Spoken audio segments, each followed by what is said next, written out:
இன்னும் நீங்கள் நம்ம சேனலை சப்ஸ்கிரைப் பண்ணலன்னா உடனே அரப் ஸ்பைஸ் தமிழ் சேனலுக்கு சப்ஸ்கிரைப் பண்ணிக்கோங்க. கூடவே இருக்க பெல் ஐக்கானையும் கிளிக் பண்ணிக்கோங்க. அப்போ தான் நாங்கள் போடுற வீடியோஸோட நோட்டிஃபிகேஷன்.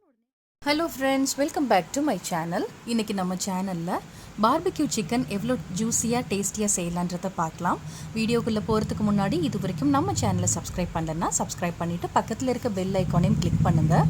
இது செய்கிறது ரொம்ப ஈஸியான ஒரு ரெசிபி தான், கஷ்டமே இல்லை. பார்பிக்யூ ட்ரே இருந்துச்சுன்னா ரொம்ப சிம்பிளாக இதை செஞ்சு முடிச்சிடலாம். இதை எப்படி செய்யலான்றதை பார்க்கலாம். இதுக்கு தேவையான பொருட்கள் என்னன்றதை பார்க்கலாம்.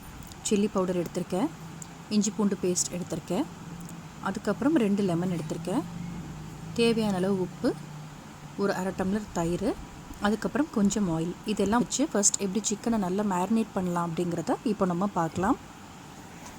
இப்போ நான் 2 கிலோ சிக்கனை நல்லா பெரிய பீசஸாக கட் பண்ணி அதை மஞ்சத்தூள் போட்டு நல்லா க்ளீன் பண்ணி வச்சுருக்கேன். இப்போ நடுவில் ஒரு பீஸ்லேயும் 2-3 தடவை நல்லா கீறிட்டு இந்த மாதிரி போடுங்க. மசாலா நல்லா உள்ளே இறங்கிடும்.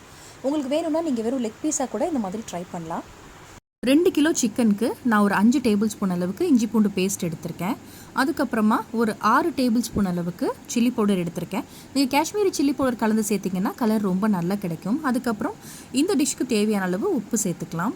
அதுக்கப்புறம் ஆயில் ஒரு 4 டீஸ்பூன் அளவுக்கு சேர்த்துக்கோங்க. ஏன்னா இப்போ சிக்கன்லேருந்து மசாலா உதிராமல் உங்களுக்கு கிடைக்கும், அதனால் ஆயில் சேர்த்துக்கலாம். அதுக்கப்புறம் 2 மீடியம் சைஸ் லெமன், அதோட ஜூஸ் மட்டும் நம்ம எடுத்துக்கலாம். கெட்டி தயிராக ஒரு 3/4 டம்ளர் அளவுக்கு இது நம்ம சேர்த்துக்கலாம். தயிர் சேர்க்கும் போது நல்லா சிக்கன் நல்லா சாஃப்டாக இருக்கும் நம்மளுக்கு. இந்த அளவுக்கு குறைச்ச இன்க்ரீடியன்ஸ் தான், ஆனால் டேஸ்ட் ரொம்ப நல்லா இருந்துச்சு. எல்லாருமே விரும்பி சாப்பிட்டாங்க, அந்தளவுக்கு ரொம்ப நல்லா இருந்தது. இப்போ இது எல்லாத்தையுமே நல்லா ஒன்றா கலந்து விட்டுறலாம். மசாலா எல்லா பீசஸ்லேயும் நல்லா படுற மாதிரி நல்லா மிக்ஸ் பண்ணி விட்டுறலாம். நல்லா இந்த மாதிரி கலந்து விட்டுக்கோங்க. இந்த நம்ம கீரி போட்ட இடத்துலலாம் நல்லா மசாலாவை நல்லா அப்ளை பண்ணி விட்டுக்கோங்க. இந்த சிக்கனை நல்லா மேரினேட் பண்ணிவிட்டு ஒரு 4 hours நல்லா ஊற வச்சுருங்க. நான் ஃப்ரிட்ஜில் வச்சுட்டேன். அப்போ டேஸ்ட் ரொம்ப நல்லா இருந்துச்சு. ஒரு 2-3 ஃபேமிலியாக சேர்ந்து நாங்கள் பக்கத்தில் பார்க் போயிருந்தோம். அப்போ ஒருத்தவங்க ஒன்று செஞ்சு எடுத்துகிட்டு வந்தாங்க. நான் இந்த சிக்கனை நல்லா மேரினேட் பண்ணி எடுத்துகிட்டு போயிருந்தேன். அங்கே வச்சு தான் இந்த சிக்கன் நாங்கள் சுட்டோம். பார்பிக்யூ ஸ்டாண்டில் வைக்கிறதுக்காக எல்லாமே நல்லா ரெடி பண்ணிகிட்டு இருந்தோம். ரொம்ப சூப்பராக இருந்தது, நல்லா என்ஜாய் பண்ணோம். ரொம்ப கிளியராக எடுக்க முடியல, வெளிச்சமே சுத்தமாக இல்லை.